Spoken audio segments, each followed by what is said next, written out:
You need to make these colorful cubes. Once you do, you'll realize just how useful they are.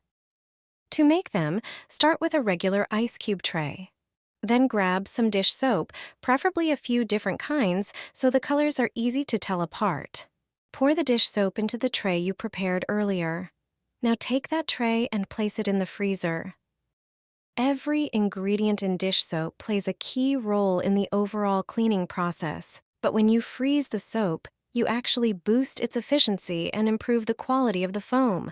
Once the dish soaps are frozen solid, pop the cubes out of the tray. Put them all into a bowl. Now I'll show you how to use them most effectively. Take a regular sponge, the kind you usually use for washing dishes or cleaning different surfaces. Use a knife or scissors to cut a small pocket or opening in the sponge. Then tuck one of the frozen cubes inside.